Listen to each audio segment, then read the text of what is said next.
Everywhere around you sold out of baby chicks? Let's incubate some of these cute little guys. Today on Country Life with Erin.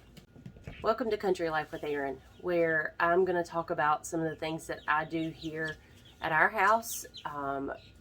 Today we're going to talk about this incubator that I have used now to run through 24 eggs with a pretty good hatch rate. So let's get down to it. Today we're going to talk about the Kebonnixs automatic digital incubator. I've got it set up behind me here, and we're going to talk about the pros and cons.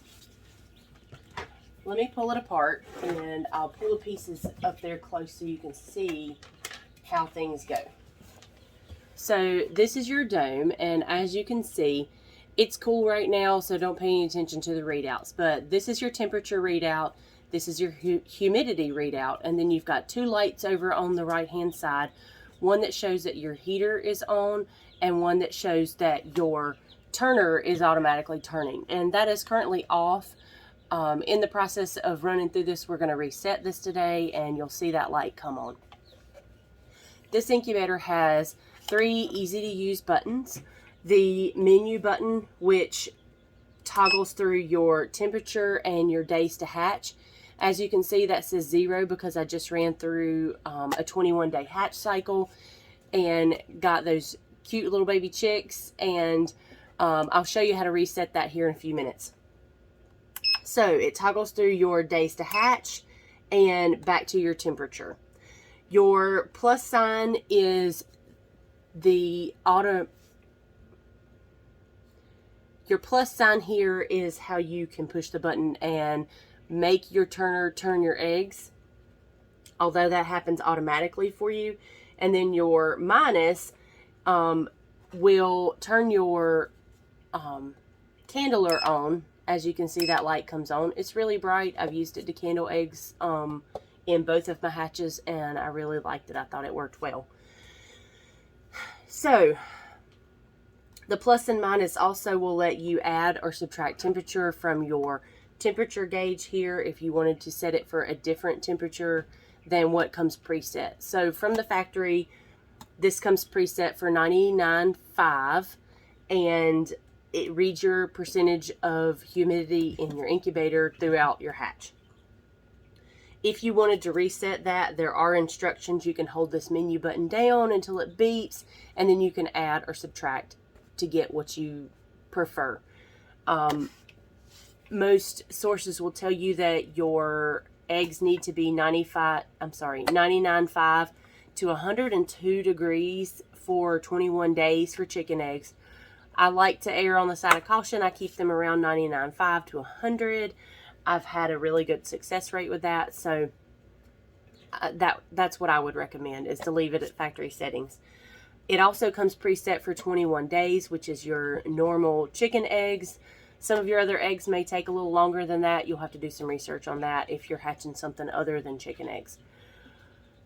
Now, if you want to reset this automatic day countdown, like I said, it comes from the factory set for 21 days. If it says something other than 21 days, all you have to do is you're going to push your menu and your minus button, and you're going to hold those down until it beeps. And you can see it reset there. And then you can look and see that this says 21 days again. It might read backwards to you guys. I apologize, but that says 21 for me. All right. I'm going to get you a little close up here.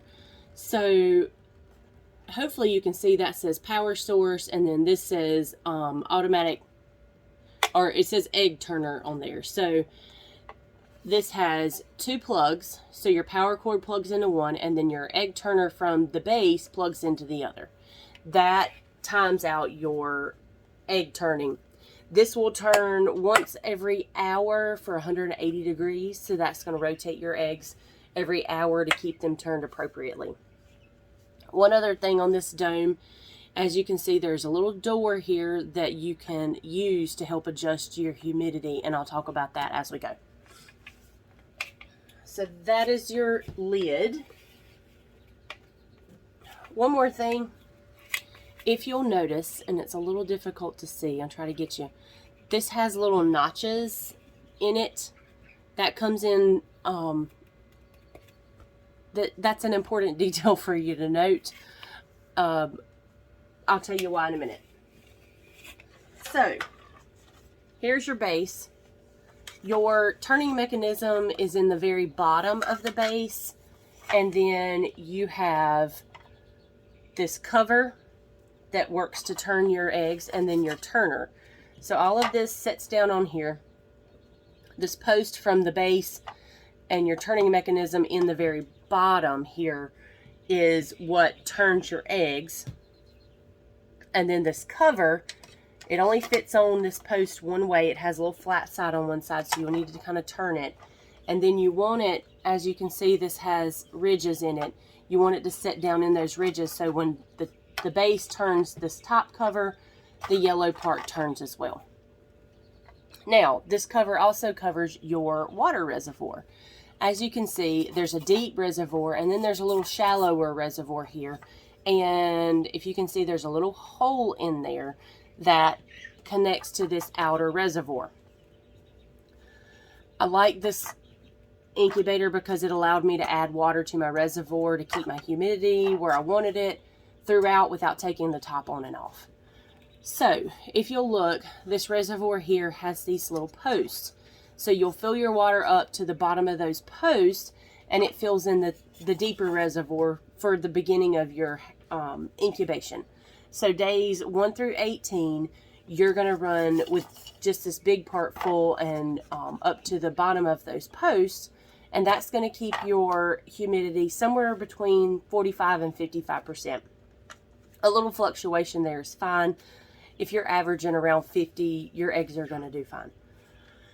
As you get to day 18, two things need to happen.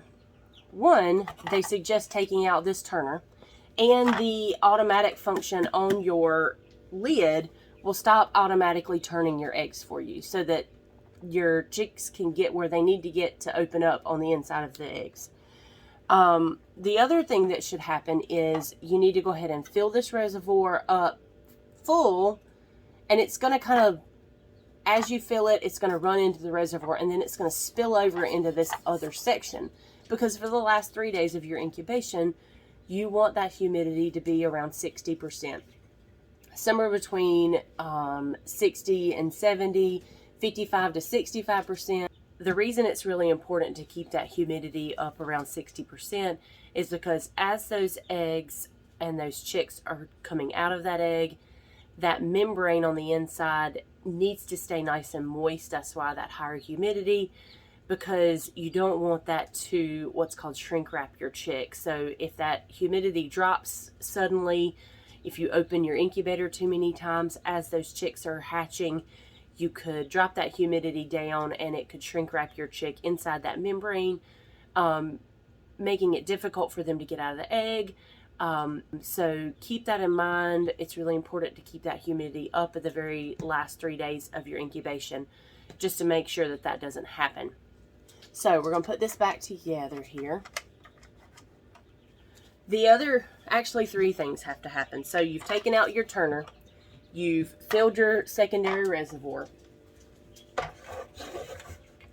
That's where your little lid here comes in. So I ran with my lid about my little trap door about halfway turned for the majority of my incubation. At day 18, they suggest opening that lid all the way up so that as your chicks hatch, they have plenty of air ventilation in there to breathe.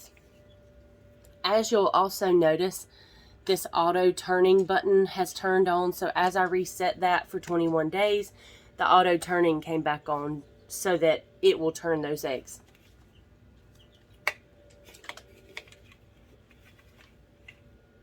As I put this back together, I'm going to pull it over close, and I want to show you one more thing. And I didn't realize this the first time I incubated eggs. I had to add water every day because I could not hardly maintain the humidity where I wanted it to. I thought, Lord, it's really dry in my house. But remember those little notches that I showed you? If you'll listen, you hear that lid as I turn it lock into place, and it will no longer spin. I didn't have those little notches locked in, and I think that allowed just enough of the ventilation and the humidity to escape out of my incubator that it struggled to maintain humidity. So once you get this set up, you'll want to rotate this through until this will no longer rotate. The second set of eggs that I incubated in this, I made sure that I had that sat down in the base appropriately, and I had no trouble keeping the humidity where it needed to be. I added water probably every 2 or 3 days, maybe at the most. It didn't mention that in the instructions at all, so that was kind of a trial and error piece. So I'm trialing and erroring so that you guys don't have to have that headache in your lives. So once you put your base on, you'll plug your egg turner back into the power cord here in the back. And if you're setting this up for the first time, you'll want to let this come to temperature. Let this read 99.5 to 100 or whatever you have it set on. Get your humidity up so you'll fill your reservoir. Let that humidity come up. It really only took this incubator about an hour, hour and a half to get warm. And I was able to go ahead and start my eggs. So, you know, for those of us who like that instant gratification of getting things done in a hurry, this really helped me out. It didn't take very long. So the first hatch, I had 12 eggs that I started. At least one of those eggs was not fertilized, so I took it out about day 7. And after that, I had 8 of the 11 eggs, no, 9 of the 11 eggs hatched. So that's a 75% hatch rate on that first incubation. I don't think the humidity had anything to do with that. I was putting water in every day, so the humidity was staying up. But the second set of eggs that I hatched out yesterday, I put 12 eggs in. I got 12 chicks out, which is really good. Typically, you won't see 100% hatch rate. Those are really fresh eggs I got from my neighbor. And they hadn't been out from under the chicken very long. So I think that attributed to that. I had, all of them had happened to be fertilized. So I've got 12 new chicks in the brooder over here that are doing wonderfully. Please let me know if you have questions in the comments. If you have any other suggestions, leave them for me. I will be happy to come back and answer questions. This is a new channel, but this is not my first go round with livestock. So overall, pros and cons of this Kebonnixs incubator. I thought that the setup was quick and easy. The instructions were fairly concise. The lack of lots of extra pieces or complicatedness of setting it up, all of that was really easy. So those are pros. The external water reservoir is wonderful. I have used incubators in the past where you had to take the entire top off to pour water down past your eggs. You had to use hot water. I don't think I mentioned with this, I poured cold water in the outside of this thing. It barely fluctuated the temperature of my incubator, so I really like that as a pro. I also like the fact that I got a countdown on right on the lid. It was very easy for me to push the button and tell how many more days I had, because, you know, 21 days is a really long time in my life, but it gave me a nice countdown. I like the readouts here right on top. I set this right in my dining room, so I walk by it every day. So that was really nice. Other pros, I felt like all of this coming apart made it really easy to clean. I just soap and watered it in my sink gently and just tried to keep the bottom from getting really wet. The dome was pretty easy to clean. The only downside to cleaning this, there's a fan in here, and I'm going to have to get some Q-tips. I'm going to turn this off and unplug it before I do that. But I did notice that some of the chick fluff has gotten under there, and it's going to take me some Q-tips to get that chick fluff off. So cons of cleaning on the fan, a little more difficult. Another con here was that with those little notches on the outside, that wasn't mentioned in the instructions to tell me that I needed to make sure to do that. So You know, I didn't find that out until after I had hatched an entire dozen eggs. Pro for me was that this held 12 eggs, and I didn't really want to hatch out lots of eggs at a time. If you have a bigger incubator, you could always hatch out as many or as little eggs as you wanted, depending on what your incubator held. So if your goal was to hatch out more than 12 eggs at a time, this Kebonnixs system is probably not the one for you. I have seen a couple of others that work very similarly that are a different brand that will hold, I think, 28, up to maybe 28 eggs. So if you're looking for something that will give you a few more chicks at the end, you'll want to go with something a little bigger than this. But for like your backyard use, 12 eggs at a time, I thought was more than sufficient. This ran about $100 on Amazon. I will post a link in my comments down below to my Amazon affiliate channel where you can find this. The last I checked, it was sold out, so I'm sorry about that. The brooder heater that I'm currently using in my brooder, I will link all of those things for you, so if you guys are interested, please go there and check that out. Thanks so much. Thanks for coming by today on the channel. This is Country Life with Erin, and we've been talking about the Kebonnixs incubator. I hope you guys learned something today. I hope this was helpful for you. The information here can be used with any incubator. The temperatures are the same. The humidity choices are the same. If you have questions, please leave me a comment. Please leave me a question down below. I'd love to have you guys interact. Please come back, subscribe and like the channel, and come back and see us. Thanks so much for being here. Until next time, see y'all later.